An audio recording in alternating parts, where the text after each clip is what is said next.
इस वीडियो की शुरुआत बहुत ही ज़बरदस्त लाइन से करते हैं कि जिसकी सोच में आत्मविश्वास की महक है, जिसके इरादों में हौसलों की मिठास है और जिसकी नीयत में सच्चाई का स्वाद है, उसकी पूरी ज़िंदगी महकता गुलाब है। उसकी पूरी ज़िंदगी महकता गुलाब है।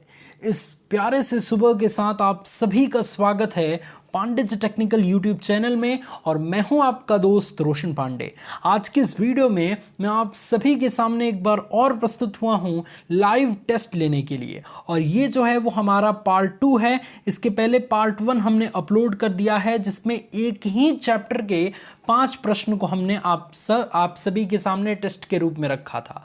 लेकिन पार्ट 2 में हमने क्या किया है, पार्ट 2 में अलग अलग चैप्टर्स के एक एक प्रश्न को हमने सेलेक्ट किया है और टोटल 5 प्रश्न हम आपको इस वीडियो के माध्यम से पूछेंगे, जिसका आंसर आपको खुद सॉल्व करके कमेंट बॉक्स में उसका आंसर देना है। और इस वीडियो के अंत तक हम आपको इन 5 प्रश्नों को सॉल्व करना भी बताएंगे कि किस तरीके से आपको इन 5 प्रश्नों को सॉल्व करना है। तो फटाफट तैयार हो जाइए कॉपी पेन लेके और पूरी एनर्जी के साथ, क्योंकि इस वीडियो के जरिए बहुत मजा आने वाला है और बहुत सारी चीजें आपको सीखने को मिलेंगी। तो चलिए अपनी इस वीडियो को शुरू करते हैं। चलिए साहब, तो पहला क्वेश्चन आपके स्क्रीन पे कुछ इस तरीके से है कि एक बेलन का पार्श्व पृष्ठ क्षेत्रफल 176 सेंटीमीटर स्क्वायर है और आधार का क्षेत्रफल 38.5 सेंटीमीटर स्क्वायर है, तब इसका आयतन क्या होगा। यहाँ पे 4 ऑप्शन आपके सामने प्रस्तुत हैं, तो फटाफट आप इस क्वेश्चन को सॉल्व कीजिए। बहुत सिंपल सा क्वेश्चन है और इसका आंसर आप हमें कमेंट में ज़रूर बताइएगा। जो आंसर आता है उसे आप अपनी कॉपी में पहले नोट डाउन कीजिएगा, उसके बाद से 5 प्रश्नों का आंसर आप एक साथ हमें कमेंट में बताइएगा। तो पहला क्वेश्चन आपकी स्क्रीन पे है कि एक बेलन का पार्श्व पृष्ठ क्षेत्रफल 176 सेंटीमीटर स्क्वायर है और आधार का क्षेत्रफल 38.5 सेंटीमीटर स्क्वायर है, तब इसका आयतन क्या होगा, इसका वॉल्यूम क्या होगा। ठीक है, वॉल्यूम आपको निकालना है बेलन का। ठीक है, तो ये चीज़ आपको ध्यान में रखना है। अब चलिए दूसरा प्रश्न आपके स्क्रीन पे कुछ इस तरीके से है। दूसरा प्रश्न आपके स्क्रीन पे है कि 4 के पहले 6 गुणांकों का औसत है। 4 के पहले 6 गुणांकों का औसत क्या होगा, ये आपको निकाल के बताना है। ये दूसरा प्रश्न आपके स्क्रीन पे कुछ इस तरीके से है। अब फटाफट तीसरा प्रश्न में मैं आपको बता दे रहा हूं, जिससे सभी प्रश्न एक साथ नोट करके आप खुद से कॉपी पेन लेके सॉल्व करना शुरू कर दें, और मात्र 1 से 2 मिनट के बाद मैं आपको सारी चीज़ें बताऊंगा कि किस तरीके से कौन से क्वेश्चन को आपको सॉल्व करना है। लेकिन सारे क्वेश्चन पहले खुद से सॉल्व कीजिए और ईमानदारी पूर्वक बताइए कि आप कितना क्वेश्चन सॉल्व कर पा रहे हैं। ठीक है, और क्वेश्चन को सीखते जाइए, इस टाइप के क्वेश्चन की प्रैक्टिस करते जाइए। तीसरा क्वेश्चन आपके स्क्रीन पे है, देखिए साहब, तीसरा क्वेश्चन आपके स्क्रीन पे है कि 2 पासों के एकक फेंक में योग 10 पाने की प्रायिकता कितनी होगी। यहाँ पे 4 ऑप्शंस आपको दे दिए गए हैं, तो फटाफट इस क्वेश्चन को सॉल्व कीजिए और इसका आंसर आप हमें कमेंट में बताइए।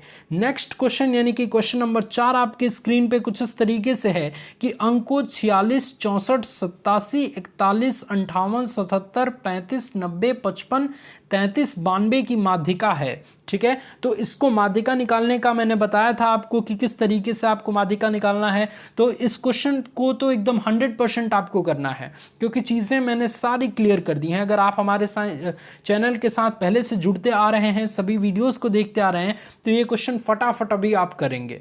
ठीक है, तो ये चौथे नंबर क्वेश्चन था। ठीक है, अब हम लास्ट क्वेश्चन यानी कि क्वेश्चन नंबर 5 के बारे में डिस्कस करते हैं।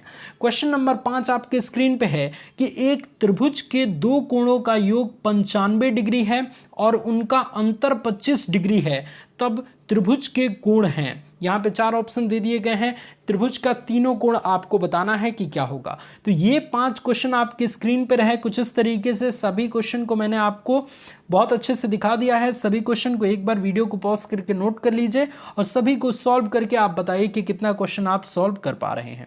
अब इससे पहले इन सभी क्वेश्चन का सॉल्यूशन हम आपको बताएं कुछ बातें अपनी वेबसाइट के जरिए, क्योंकि देखिए फिजिक्स और केमिस्ट्री की तैयारी आप वेबसाइट पर से भी बिल्कुल फ्री में कर सकते हैं। तो आइए कुछ मिनट हम जान जाते हैं, 1 से 2 मिनट में हम जान जाते हैं कि किस तरीके से आपको वेबसाइट पे फिजिक्स और केमिस्ट्री की चीज़ें सर्च करनी है।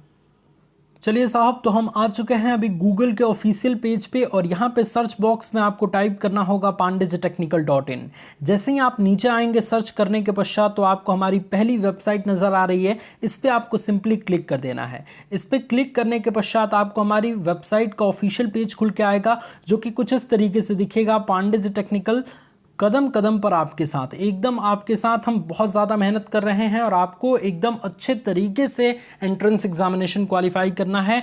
250 प्लस नंबर से एंट्रेंस एग्ज़ाम क्वालिफाई करना है ताकि टॉप 10 कॉलेज में आपका एडमिशन हो। ठीक है, तो सबसे पहला पोस्ट आपको यहाँ पे नज़र आ रहा है कि तत्वों का आवर्ती वर्गीकरण का पूरा चैप्टर हमने हिंदी में बताया है। तो आप इस वाले यहाँ पे सेक्शन पे क्लिक करके आप इस पूरे आर्टिकल को पढ़ सकते हैं। इसके अलावा दूसरा आर्टिकल टॉप 20 केमिस्ट्री का इंपॉर्टेंट क्वेश्चन है, तो आप इस वाले यहाँ पे क्लिक करने के पश्चात यहाँ पे जब आप क्लिक करेंगे तो आप हमारी वेबसाइट पे इस चीज़ को पढ़ सकते हैं। इसके अलावा यहाँ पे टॉप 25 फिजिक्स क्वेश्चन है, तो इस पर क्लिक करके आप 25 यानी कि 25 फिजिक्स के महत्वपूर्ण प्रश्नों को आप देख सकते हैं। जैसे कि मैं यहाँ पे एक बार क्लिक करके आपको बता देता हूँ। जैसे ही मैंने इस पर क्लिक किया, हमारे पास कुछ ज़्यादा जो है वो टाइम भी नहीं लगेगा और आपके पास सभी इस तरीके से क्वेश्चन नज़र आ जाएंगे, जिसमें बहुत सारे क्वेश्चन आपको यहाँ पे बताए गए हैं। तो सिंपली आपको गूगल में टाइप करना होगा pandeytechnical.in, आपको हमारी वेबसाइट मिल जाएगी और इस तरीके से आप हमारी वेबसाइट से फिजिक्स और केमिस्ट्री के क्वेश्चन आंसर देख सकते हैं। अब चलिए हम अपने क्वेश्चन आंसर की तरफ, टेस्ट सीरीज़ की तरफ चलते हैं। चलिए साहब, तो मुझे लगता है कि अभी तक आपने इस पहले वाले क्वेश्चन को सॉल्व कर लिया होगा और आपका आंसर भी आ गया होगा। तो जिन स्टूडेंट को ये पहला क्वेश्चन नहीं आता है, उन स्टूडेंट्स को हम पूरे तरीके से सॉल्यूशन बताने वाले हैं। देखिए, क्वेश्चन ये कह रहा है कि एक बेलन का पार्श्व पृष्ठ क्षेत्रफल 176 सेंटीमीटर स्क्वायर है और आधार क्षेत्रफल 38.5 सेंटीमीटर स्क्वायर है, तब इसका आयतन क्या होगा। ठीक है, क्या क्या दे रखा है। पार्श्व पृष्ठ क्षेत्रफल यानी कि बेलन का वक्र पृष्ठ दे रखा है 176 सेंटीमीटर स्क्वायर। इसके अलावा आधार का क्षेत्रफल दे रखा है 38.5 सेंटीमीटर स्क्वायर। तो सबसे पहले तो बेलन का वक्र पृष्ठ क्या होता है, बेलन का पार्श्व पृष्ठ क्या होता है। तो बेलन का पार्श्व पृष्ठ होता है 2πr/h। ठीक है, आधार का क्षेत्रफल क्या होता है, आधार का क्षेत्रफल होता है πr²। तो 2πr/h बराबर कितना दिया गया है 176, तो 176 हम लिख देंगे। इसके अलावा πr² बराबर कितना दिया गया है, आधार का क्षेत्रफल बराबर दिया गया है 38.5। तो इन दोनों वैल्यू को आप यहाँ पे नोट कर लेंगे। ठीक है, अब निकालना क्या है, बेलन का आयतन निकालना है। आप सभी जानते हैं बेलन का आयतन πr²h होता है। ठीक है, तो πr² की वैल्यू तो हमारे पास है 38.5। किसी तरीके से अगर हम h की वैल्यू निकाल लें तो हम यहाँ पे h की वैल्यू रख के गुणा करके आंसर निकाल सकते हैं, बेलन का आयतन निकाल सकते हैं। तो आइए देखते हैं कि कैसे हम सॉल्व करेंगे। तो सबसे पहले हमको क्या दिया गया है, बेलन के आधार का क्षेत्रफल दे दिया गया है πr² बराबर दे दिया गया है 38.5। ठीक है, तो यहाँ पे हमने लिख दिया πr² बराबर 38.5। तो अब यहाँ पे r² बराबर क्या हो जाएगा, चूंकि देखिए पाई का मान होता है 22/7। तो जब यहाँ पे हम 22/7 लिखते हैं, एक्चुअली यहाँ पे हम पाई की जगह पे 22/7 लिखते हैं। तो जब r² को केवल रहने देंगे तो इस 7 का गुणा 38.5 में हो जाएगा और बटे में ये 22 आ जाएगा। तो इसी तरीके से हमने कर दिया 38.5 गुणे 7/22। ठीक है, जब इसको आप सॉल्व करेंगे तो यहाँ पे देखिएगा ज़रा, 11 दूनी के 22, 11 तिहाई 33 और 33 और 5 38 होता है और यहाँ पे भी 5 है तो 55 हो गया। तो 11 5 55। ठीक है, तो कुछ समझ में आया। अब यहाँ पे दशमलव लगा है तो दशमलव हम बीच में लगा देंगे, दशमलव हटाएंगे तो यहाँ पे 20 हो जाएगा। तो फाइनली क्या आ गया हमारा 35 गुणे 7 और बटे में 20। ठीक है, अब देखिए, अब इसको हम सॉल्व करते हैं। 5 चौको 20 और 5 सत्ते 35, 7 का गुणा 7 में करेंगे तो 7 सत्ते 49/4 आपका क्या आ गया 49/4 r² का मान आ गया। तो r² का मान आपका कितना आया 49/4। तो r का मान कितना आ जाएगा, मैं आपसे पूछता हूँ, r का मान हो जाएगा √49 और बटे में 4। 49 का वर्गमूल क्या होता है 7 और 4 का वर्गमूल 2, यानी कि 7/2 r का मान निकल के आ जाएगा। अब 7/2 मतलब क्या, अगर 2 से 7 में भाग देंगे तो 2 तिहाई 6 और 0.5 यानी कि 3.5 आपका आंसर आ जाएगा, r का मान आएगा। ठीक है, r का मान 7/2 यानी कि 3.5 निकल के आ गया सेंटीमीटर। तो अब r का मान हमको मिल चुका है। ठीक है, r का मान मिल चुका है। किसी तरीके से h का मान अगर मिल जाए तो हम बेलन का आयतन पाई आर स्क्वायर h करके, पाई आर स्क्वायर की वैल्यू हमको मिली है, h की वैल्यू निकाल लेते हैं, तो दोनों का गुणनफल करेंगे तो बेलन का आयतन निकल के आ जाएगा। ठीक है, कहीं कोई दिक्कत नज़र आ रही है? नहीं होनी चाहिए। देखिए r का मान हमने निकाल लिया। अब देखिए क्या करते हैं, अब बेलन का वक्र पृष्ठ दिया गया है, बेलन का पार्श्व पृष्ठ दिया गया है 176। बेलन का वक्र पृष्ठ का सूत्र क्या होता है? 2 पाई आर एच होता है ना, ये सारी चीज़ें आपने 10th क्लास में पढ़ी हैं। 2 पाई आर एच होता है, तो 2 पाई आर एच बराबर कितना दिया गया है? क्वेश्चन में ही दे दिया गया है 176। ठीक है, आर का मान अभी अभी आपने निकाला कितना? 3.5 या फिर 7/2। ठीक है, तो जब यहाँ पे रखेंगे आर का मान, तो यहाँ पे 2 और इंटू पाई का मान 22/7 हमने रख दिया, आर का मान हमने रख दिया यहाँ पे 3.5, एच का मान निकालना है तो इंटू एच कर दिए बराबर में 176। ठीक है, तो फाइनली h बराबर निकालेंगे तो h बराबर क्या हो जाएगा? ये 7 का गुणा इसमें हो जाएगा, तो 176 गुणे 7 और बटे में 22 गुणे 2 गुणे 3.5। अब इसको आप सॉल्व कर लेंगे तो आपका आंसर निकल के आ जाएगा h की वैल्यू। ठीक है, तो यहाँ पे हम h बराबर निकाल लेते हैं। तो ये देखिए एक बार यहाँ पे सॉल्व करने पे देखिए क्या आएगा, 11 दूनी 22। ठीक है, 11 एकम में 11 और 6 17 होता है, तो 11 छक्के 66। ठीक है, हो गया यहाँ पे 2 8 16, फिर 2 से काटेंगे 2 चौको 8। ठीक है ना, यहाँ तक चीज़ें समझ में आई। अब 7 का गुणा 4 में करते हैं, 7 चौक 28 और बटे में 35 है। ठीक है, 35 नहीं है, 3.5 है, तो दशमलव हटाएंगे तो यहाँ पे 10 हो जाएगा। ठीक है, 5 दूनी के 10 हो जाएगा और 5 सत्ते 35 हो जाएगा। 28 गुणे 2 और बटे में 7 आ गया। ठीक है, 28 गुणे 2 बटे में 7 यहाँ पे निकल के आ गया। 7 चौक कितना होता है? 28। 4 का गुणा 2 में करेंगे तो 8 हमारा h निकल के आ जाएगा, हाइट निकल के आ जाएगी बेलन की। ठीक है, तो r का भी मान मिल गया और h का भी मान मिल गया। एक्चुअली अगर h का ही मान केवल मिल जाता तो हम आंसर निकाल लेते, लेकिन h का मान निकालने के लिए r का मान पहले पता होना चाहिए, इसलिए हमने पहले r का मान निकाला। अब बेलन का आयतन होता है पाई आर स्क्वायर इंटू एच। ठीक है, पाई अब डायरेक्ट भी आप कर सकते हैं, पाई आर स्क्वायर की वैल्यू तो 38.5 दी गई है, एच की वैल्यू 8 है, सिंपली गुणा करेंगे आप इसमें, तो यहाँ पे इस तरीके से दशमलव हटाएंगे तो नीचे 10 हो जाएगा, इसका गुणा करके 10 से भाग देंगे तो 308 आपका सेंटीमीटर क्यूब आंसर निकल के आ जाएगा। चूंकि आयतन है तो सेंटीमीटर क्यूब यहाँ पे होगा, या फिर पाई का मान डायरेक्टली आप रख दीजिए 22/7। आर का मान 3.5 आया है तो आर स्क्वायर है तो 3.5 का होल स्क्वायर इंटू 8 आया है एच का मान, तो 8 रख दीजिए, तो पाई आर स्क्वायर का मान, पाई आर स्क्वायर एच का मान यानी कि बेलन का आयतन का मान निकल के आ जाएगा यहाँ पे 308 सेंटीमीटर क्यूब। तो आइए देखते हैं कि कौन सा ऑप्शन हमारा मैच कर रहा है। तो यहाँ पे देखिए आप, यहाँ पे 308 हमारा आया है, ऑप्शन नंबर सी बिल्कुल करेक्ट आंसर है।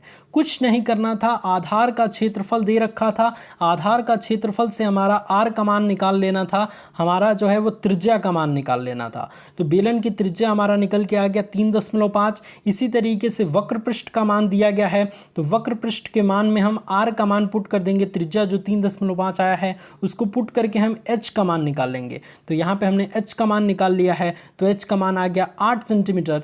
ठीक है, और बेलन का आयतन होता है पाई आर स्क्वायर एच। इस फॉर्मूले को आप याद रखेंगे, h की वैल्यू यहाँ पे पुट कर देंगे, पाई आर स्क्वायर की वैल्यू 38.5 थी, गुणा कर देंगे तो आपका 308 सेंटीमीटर क्यूब आ जाएगा। तो उम्मीद है कि ये क्वेश्चन बहुत अच्छे तरीके से आपको आ गया होगा। अब इस टाइप का क्वेश्चन अगर आएगा तो बिल्कुल भी आपसे गलती नहीं होगी। अब आगे बढ़ते हैं और नेक्स्ट क्वेश्चन के बारे में बात करेंगे। बहुत ही सिंपल सा क्वेश्चन है, केवल आपको समझना है कि ये क्वेश्चन कह क्या रहा है। क्वेश्चन ये कह रहा है साहब कि 4 के पहले 6 गुणांकों का औसत है, 4 के पहले 6 गुणांकों का औसत है। गुणांक मतलब क्या, ये चीज़ आप थोड़ा ध्यान में रखिएगा। ये देखिए सबसे आसान चीज़ है, क्या है, 4 के पहले 6 गुणांकों का औसत क्या होगा, इसको आपको निकालना है। औसत सिर्फ निकाल देना है, आप सिंपली जानते हैं कि किस तरीके से औसत निकाला जाता है। तो देखिए गुणांक कैसे करेंगे, देखिए पहला 4 का प्रथम 6 गुणांक, तो मान लीजिए पहला 4 हो गया, दूसरा 4 गुणे 2 8 हो गया, फिर 4 गुणे 3 क्योंकि 6 तक लेके जाना है, फिर 4 गुणे 4, फिर 4 गुणे 5, फिर 4 गुणे 6। ठीक है, तो ये पहला गुणांक, दूसरा, तीसरा, चौथा, पांचवा, छठवां। तो 4 का प्रथम 6 गुणांक ये हो गया।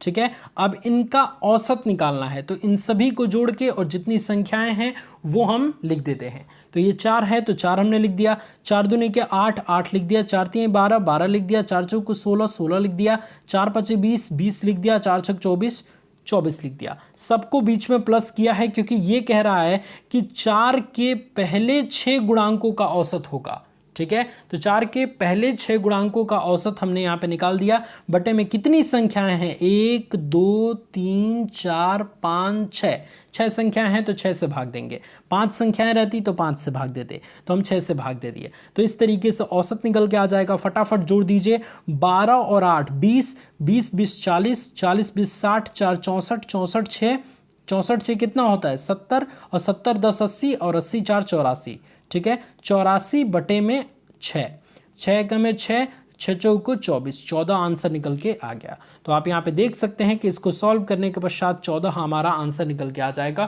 14 हमारा आंसर निकल के आ जाएगा। क्वेश्चन को बस समझने की देर है, आप चुटकियों में आंसर निकाल देंगे। 4 के पहले 6 गुणांकों का औसत होगा, तो 4 का पहला गुणांक तो आपका 4 एकम में 4 है, 4 का दूसरा गुणांक 4 गुणे 2 है, 4 का तीसरा गुणांक 4 गुणे 3 है, 4 का चौथा गुणांक 4 गुणे 4 है, 4 का पांचवा गुणांक 4 गुणे 5 है, और 4 का छठवां गुणांक 4 गुणे 6 है। अब इनका औसत निकाल दीजिए, यानी कि सबको जोड़ दीजिए और बटे में जितनी संख्याएं हैं 1 2 3 4 5 6, 6 संख्याएं हैं तो 6 से भाग दे दीजिए, आपका औसत निकल के आ जाएगा। तो औसत कितना निकल के आया, 14, इसलिए ऑप्शन नंबर सी हमारा बिल्कुल करेक्ट आंसर हो जाएगा। तो उम्मीद है कि ये क्वेश्चन बहुत अच्छे से समझ आया होगा। देखिए साहब, अगर अच्छा लग रहा है, मजा आ रहा है पढ़ने में, तो वीडियो को लाइक कीजिए, तुरंत अपने दोस्तों तक शेयर कीजिए और इस चैनल को सब्सक्राइब कर लीजिए, क्योंकि इसी तरीके की इंटरेस्टिंग वीडियोस अब आपको हमारे चैनल पे देखने को मिलेंगी, ठीक है। चैप्टर वाइज भी स्टडी कराएंगे, फिजिक्स केमिस्ट्री की भी स्टडी कराएंगे, टेस्ट भी लेते रहेंगे, जिससे आपकी प्रिपरेशन बेस्ट बनी रहे, ठीक है। नेक्स्ट क्वेश्चन के बारे में बात करेंगे। नेक्स्ट क्वेश्चन आपकी स्क्रीन पे है कि 2 पासों के एकक फेंक में, यानी कि 2 पासों को अगर एक बार फेंका जाता है तो योग 10 पाने की प्रायिकता कितनी होगी। अब पासा, इस चीज़ को समझिए, कई स्टूडेंट इस बारे में नहीं जानते। लूडो खेलते हैं आप, लूडो में जो ये पासा फेंका जाता है, जो कि कुछ इस तरीके से होता है, मैं आपको यहाँ पे डायग्राम बना के बता दे रहा हूँ। इस तरीके से तो होता है, जिसपे यहाँ पे 1 लिखा होता है, यहाँ पे 2 लिखा होता है, ठीक है। ये तो आप जानते ही होंगे। यहाँ पे 3, यहाँ पे 6, यहाँ पे 5 इस तरीके से लिखा होता है, तो इसी को पासा कहते हैं। तो अगर 2 पासा है इस तरीके से, अगर 2 पासा है तो दोनों को अगर एक साथ एक बार फेंके तो 10 आने की प्रायिकता कितनी होगी। 10 मतलब क्या, कि मान लीजिए इस वाले पासे में 5 आता है, फिर इस वाले पासे में 5 आता है, तो यानी कि इन दोनों का योग कितना हो गया, 10 हो गया, ठीक है। या फिर आप इस तरीके से भी कह सकते हैं कि इस वाले पासे में 6 आ रहा है और इस वाले पासे में 4 आ रहा है, तो जोड़ेंगे तो इनका योग कितना हो जाएगा, 10 आ गया, ठीक है। या फिर आप ये भी कह सकते हैं कि इस वाले पासे में 4 आ रहा है और इस वाले पासे में 6 आ रहा है, तो इसको भी जोड़ने पे 10 आ रहा है। यानी कि योग 10 पाने की प्रायिकता कितनी होगी अगर 2 पासे को एक बार फेंका जाता है, एकक फेंका जाता है। एकक फेंक में योग 10 पाने की प्रायिकता कितनी होगी। यहाँ पे आपको 4 ऑप्शंस दिया गया है, तो फटाफट इसे हम सॉल्व करते हैं और आंसर की तरफ देखते हैं, ठीक है। देखिए, 2 पासों को अगर एक बार हम फेंकें, ठीक है, तो कुल घटनाओं की संख्या हम कैसे निकालेंगे। एक पासे में कितने अंक लिखे रहते हैं, आप यहाँ पे देख सकते हैं कि इस तरीके से ये एक वर्ग की तरह है, ठीक है। 6 भुजाएं हैं, 1 2, यहाँ पे 3, ये वाला 4, ये वाला 5 और नीचे वाला 6, ठीक है। ये एक तरीके से वर्ग है, ऐसे वर्ग नहीं है, यहाँ पे क्यूब है, ठीक है, क्यूब की तरह है। तो क्यूब है, तो क्यूब में कितना होता है, 6 आपके साइड होते हैं, 6 भुजाएं होती हैं। तो इस तरीके से 6 बार आएगा, यानी कि 1 एक बार आएगा, 2 एक बार आएगा, 3 एक बार आएगा, 4 एक बार आएगा, 5 एक बार आएगा, ठीक है, और 6 एक बार आएगा। तो इस तरीके से आपको जो है वो कुल घटनाओं की संख्या कितनी होगी, अगर दोनों को फेंकेंगे तो 6, एक पासे में 6 साइड होते हैं और 2 पासों को एक साथ फेंक रहे हैं, तो 6 आएगा 36, 36 कुल घटनाओं की संख्या होगी। यानी कि मान लीजिए पहले पासे में 1 आया तो दूसरे पासे में 1 आया, तो ये एक घटना हो गई। पहले पासे में 1 आया तो दूसरे पासे में 2 आया, तो ये 2 घटना होगी। फिर पहले पासे में 2 आया, दूसरे पासे में 1 आया, तो ये 3 घटना हो गई। इसी तरीके से अगर पासों को हम फेंके तो कुल घटनाओं की संख्या कितनी हो जाएगी, 6 गुणे 6, क्योंकि दोनों पासों में 6 वो रहते हैं, साइड रहते हैं, तो 6 का 36, कुल घटनाओं की संख्या 36 हो गई। अब अनुकूल घटनाएं हम देखते हैं कि 10 आने के योग 10 आने की घटनाएं कितनी होगी। तो एक बार पहले वाले पासे में 4 आ जाए और दूसरे वाले पासे में 6 आ जाए तो हमारा योग कितना हो जाएगा, 10 हो जाएगा, क्योंकि 6 4 10 होता है। तो एक तो ये वाला घटना हो गया, ठीक है। अब दूसरा घटना ये है कि पहले वाले इस वाले पासे में 6 आ जाए और इस वाले पासे में 4 आ जाए तो भी हमारा 10 हो जाएगा। तो एक ये भी घटना हो गई। फिर तीसरी घटना ये हो जाएगी कि एक वाले पासे में आ जाए 5 और दूसरे वाले पासे में भी आ जाए 5, तो ये 5 5 हो जाएगा 10, ठीक है। तो इस तरीके से ये तीसरी घटना हो जाएगी। उसके बाद से आप देखेंगे तो उसके बाद से कोई ऐसी घटना नहीं नजर आएगी जिसमें आपको 10 आ जाए, ठीक है ना। तो इस तरीके से 3 घटनाएं आपको मिल गई। तो कुल अनुकूल घटनाओं की संख्या कितनी हो गई, 3, 1 2 3, 3 ही बार ऐसा चांस होगा जिसमें योग करने पे 10 आएगा, ठीक है। और कुल घटनाएं कितनी हो गई, 36। तो अब प्रायिकता का फॉर्मूला होता है कि अभिष्ट प्रायिकता बराबर अनुकूल घटनाओं की संख्या बटे में कुल घटनाओं की संख्या, ठीक है। अनुकूल घटनाओं की संख्या बटे में कुल घटनाओं की संख्या। अनुकूल घटनाएं कितनी हैं, 3 हैं, तो 3 हमने लिख दिया। कुल घटनाएं कितनी थी, तो यहाँ पे 6 का 36 थी, तो 36 हो गया। तो 3 और बटे में अनुकूल घटनाएं बटे में कुल घटनाएं, तो 3 बटा 36, 3 का मैं 3, 3 का मैं 3, 3 दूनी 6, 1 बटा 12 आपका आंसर निकल के आ गया, ठीक है। यानी कि 12 बार अगर फेंकेंगे तो एक बार जो है वो 10 आने की प्रायिकता होगी। तो यहाँ पे हमारा आंसर क्या हो जाएगा, 1 बटा 12। तो हम देखते हैं कि ऑप्शन कौन सा मैच कर रहा है। तो फटाफट आप यहाँ पे देख सकते हैं कि 1 बटा 12 हमारा आंसर निकल के आ गया। तो मुझे उम्मीद है कि धीरे धीरे सही मैंने कंसेप्ट को आपको बता दिया है कि कैसे आपको पासे को फेंकना है, कि किस तरीके से आपको चीज़ें मिलेंगी, ठीक है। अब यहाँ पे अगर बदल दूं और यहाँ पे मैं पूछूं कि 6 आने की प्रायिकता कितनी होगी, 2 पासे के एक फेंक में 6 आने की प्रायिकता कितनी होगी, आप हमें कमेंट में अगर ये पूरा चीज़ समझ चुके होंगे तो आप हमें बताइएगा ज़रूर, ठीक है। अब आगे बढ़ते हैं और नेक्स्ट क्वेश्चन के बारे में बात करते हैं।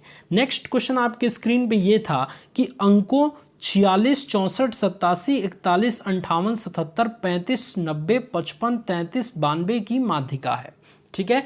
माध्यिका निकालने के लिए जो भी आंकड़े आपको दिए गए हैं उसको सबसे पहले मैंने आपको क्या कहा था, मैंने आपको ये कहा था कि सबसे पहले आरोही क्रम में सजाइए। आरोही क्रम मतलब क्या, अब देखिए इतना जल्दी सारी चीज़ें आप भूलेंगे नहीं ना। तो देखिए आरोही क्रम मतलब क्या, बढ़ते क्रम, सबसे छोटा पहले, उसके बाद उससे बड़ा, उसके बाद उससे बड़ा, उसके बाद उससे बड़ा। तो ये चीज़ आपको करना है। सबसे छोटा इसमें कौन सा है, फटाफट जवाब दीजिए, 33 है। 33 सबसे पहले लिखेंगे, उसके बाद से 35 लिखेंगे। 35 से बड़ा क्या है, 41 है, 41 लिखेंगे। 41 से बड़ा क्या है, 46 है, 46। इस तरीके से बढ़ते क्रम में सबसे पहले सजाएंगे। तो आइए सजाते हैं हम अपने इस आंकड़े को। तो दिए गए आंकड़ों को हम आरोही क्रम में सजाते हैं, बढ़ते क्रम में सजाते हैं। तो 33 35 41 46 55 58 64 77 87 90 92। अगर एक भी आंकड़ा इधर उधर हो जाता है तो आपको जो आंसर है वो गलत आने की संभावनाएं बन जाती हैं, इसलिए ध्यान से, ठीक है। हमने इस आंकड़े को आरोही क्रम में सजा दिया, वहां पे आरोही क्रम में नहीं था, उल्टा पुल्टा क्रम में था, हमने एक क्रम में सजा दिया, बढ़ते क्रम में सजा दिया, ठीक है। अब हम देखते हैं कि इसमें कितनी संख्या है, कितने संख्या है, 1 2 3 4 5 6 7 8 9 10 11। 11 जो है वो यहाँ पे आपको आंकड़े दिए गए हैं। तो संख्याएं कितनी हो गई, n बराबर 11 हो गई। 11 क्या है, सम है या विषम है, आप फटाफट जवाब दीजिए। डेफिनेटली ऑब्वियसली बात है कि विषम है। 11 क्या है, 11 जो है वो विषम है, और संख्याएं कितनी हैं, 11 ही हैं, तो ये विषम है। विषम के लिए माध्यिका का सूत्र अलग होता है, और अगर नंबरों की संख्या सम आती है तो उसके लिए माध्यिका का सूत्र अलग होता है। विषम के लिए माध्यिका का सूत्र होता है कि माध्यिका बराबर n+1/2 वां पद, n की जगह पे जो भी आपका अंक रहेगा, जो भी संख्या है वो रखेंगे। तो यहाँ पे n बराबर 11 है तो 11 रख देंगे, 11 + 1 12 हो जाएगा, 12/2 2 छक्के 12, छठवां पद। अब छठवां पद आप यहाँ पे देख लीजिए, पहला पद, दूसरा पद, तीसरा पद, चौथा पद, पांचवा पद, छठवां पद। छठवां पद क्या है? 58 है। 58 इज द राइट आंसर। इस तरीके से छठवां पद हमारा 58 आ गया, ये हमारा करेक्ट आंसर हो जाएगा। तो आपने देखा कि कितना सिंपल तरीके से हमने इस क्वेश्चन को सॉल्व कर दिया। अब आपके दिमाग में आ रहा होगा कि साहब यहाँ पे आपने तो कहा ये विषम के लिए है, अगर n बराबर आ जाता है 7, n बराबर आ जाता है 11, इस तरीके के विषम संख्या आ जाते हैं तब के लिए n+1/2, n+1/2 वहाँ पद है माध्यिका के लिए। अगर सम संख्या आ जाए यानी कि n बराबर अगर आ जाए 8, n बराबर आ जाए अगर 10, तब क्या होगा फॉर्मूला, इसके लिए भी जान जाइए। इसके लिए होता है n/2 वे पद का मान प्लस n/2 + 1 वे पद का मान, ठीक है, और पूरे का बटा 2। इस तरीके से ये भी क्वेश्चन आप ध्यान में रखेंगे, ये भी फॉर्मूला ध्यान में रखेंगे, ठीक है। अगर मैं यहाँ पे इसको हटा देता हूँ तब ये पूरी संख्याएं सम हो जाएंगी। अब आप इसका आंसर हमें कमेंट में बताइएगा कि कितना आ रहा है, इसी फॉर्मूला का यूज़ करके n/2 वे पद का मान प्लस n/2 + 1 वे पद का मान और पूरे का बटा 2। फटाफट इसे सॉल्व कीजिए और हमें कमेंट में आंसर बताइए। चलिए, कुछ आप भी प्रैक्टिस करते रहिए, जिससे आपका जो है वो पूरी तरीके से प्रैक्टिस बना रहे, सारी चीज़ें को आप अच्छे तरीके से सॉल्व कर पाएँ। नेक्स्ट क्वेश्चन आपके स्क्रीन पे है। नेक्स्ट क्वेश्चन ये कह रहा है कि एक त्रिभुज के दो कोणों का योग 95 डिग्री है और उनका अंतर यानी कि उनका जो है वो घटाना, दोनों कोणों का घटाना जो है वो कितना है? 25 डिग्री है। तब त्रिभुज के कोण हैं, त्रिभुज के कोण कौन सा है? देखिए, एक त्रिभुज के दो कोणों का योग, मान लीजिए पहला कोण हमने x मान लिया, दूसरा कोण हमने y मान लिया, तो दोनों कोणों का योग दिया गया है 95 डिग्री। अगर पहले कोण को हमने x माना, दूसरे कोण को y माना, तो इसका अंतर यानी कि घटाना इसका दिया है 25 डिग्री। अब हमको क्या करना है कि प्रत्येक कोण निकालना है, त्रिभुज के कोण हमको ज्ञात करना है। सिंपली यहाँ से खींच देंगे, यहाँ पे प्लस है तो यहाँ पे माइनस कर देंगे, यहाँ पे माइनस है तो प्लस कर देंगे, फिर यहाँ पे प्लस है तो माइनस कर देंगे, ये प्लस माइनस कट जाएगा, ये प्लस प्लस जुड़ जाएगा, तो 2y बराबर हमारा कितना हो जाएगा? 95 में से ये -25 जाएगा, कितना हो जाएगा? 70 हो जाएगा। तो y बराबर कितना आ जाएगा? 35 डिग्री आ जाएगा। आइए हम साफ तरीके से आपको बताते हैं, इसमें शायद आपको समझ में ना आए। देखिए यहाँ पे देखिए, मान लेते हैं सबसे पहले कि त्रिभुज के तीनों कोण क्रमशः x डिग्री, y डिग्री और z डिग्री हैं, ठीक है। क्वेश्चन में ये कह रहा है कि दो कोणों का योग 95 डिग्री है, यानी कि x + y बराबर 95 डिग्री, समीकरण नंबर 1 मान लिया, ठीक है। इन्हीं दोनों कोणों का अंतर यानी कि x - y डिग्री बराबर 25 डिग्री, इन्हीं को हमने 2 मान लिया समीकरण। अब हम इसको सॉल्व करते हैं। अगर हम क्या करें, समीकरण नंबर 1 और समीकरण नंबर 2 को जोड़ दें, ठीक है, तो जोड़ देंगे तो ये कट जाएगा, क्योंकि ये एक माइनस में है एक प्लस में है, तो ये कट गया। जोड़ेंगे तो x और प्लस x, 2x बराबर कितना हो जाएगा? 90 और 25 कितना हो जाएगा? 120 डिग्री हो जाएगा। तो 2x बराबर 120 डिग्री, तो ये 60 बार में कट जाएगा, तो x बराबर कितना आ गया? 60 डिग्री। x बराबर 60 डिग्री निकल के आ गया, आया ना, तो x बराबर 60 डिग्री हो गया। अब यहाँ पे अगर हम 60 डिग्री रख देते हैं x की जगह पे और इसको इधर पक्षांतर कर देते हैं, तो y बराबर कितना आ जाएगा? y डिग्री बराबर हो जाएगा 95 डिग्री माइनस के साथ 60 डिग्री। अगर 95 में से 60 घटेगा तो ईमानदारी से बताइए कितना होगा? 35 होगा ना, 35 डिग्री। तो y बराबर 35 डिग्री हो गया।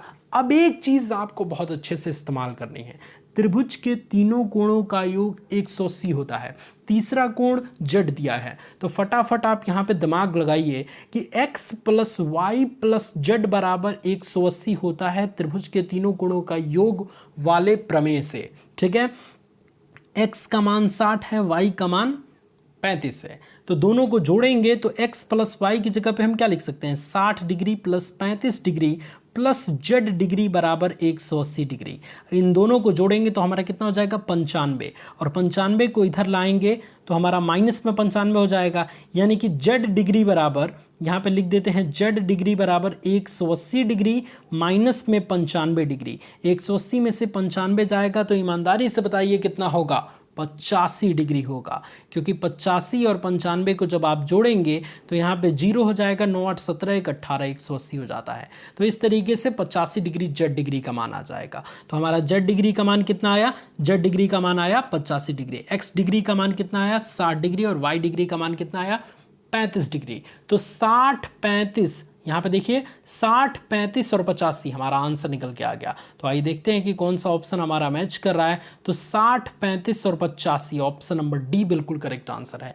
तो ईमानदारी से अब दोस्त बताइए आपको कि ऐसा कोई क्वेश्चन था जो आपको समझ ना आया हो, ऐसा कोई क्वेश्चन था जो आपको समझ ना आया हो, एकदम ईमानदारी से बताइएगा। और अगर आपको ये वीडियो पसंद आया तो फिर अब कोई गुंजाइश नहीं है, अब आपको शेयर करना पड़ेगा, अब आपको इस चैनल को सब्सक्राइब करना पड़ेगा, क्योंकि आप सभी के लिए इतना ज़बरदस्त कंटेंट शायद ही आपको इस तरीके से कोई पढ़ा पाए।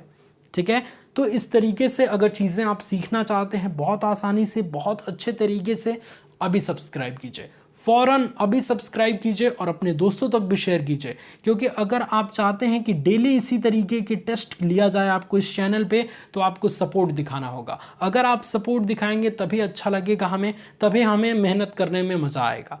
ठीक है, तो फटाफट इसे शेयर कीजिए, फटाफट लाइक कीजिए और वेबसाइट पे जाइए, सारे कंटेंट पढ़िए। सभी कंटेंट फ्री ऑफ कॉस्ट है, एक भी पैसा आपसे हम नहीं ले रहे हैं, सारी चीज़ें आपको फ्री में प्रोवाइड कर रहे हैं। इसलिए फ़ायदा उठाइए, अपनी प्रिपरेशन को ज़बरदस्त बनाइए। ये वीडियो पसंद आया तो दिल से वीडियो को लाइक कीजिए और एक लाइन आप इस वीडियो के बारे में हमें कमेंट में ज़रूर बताइएगा। धन्यवाद।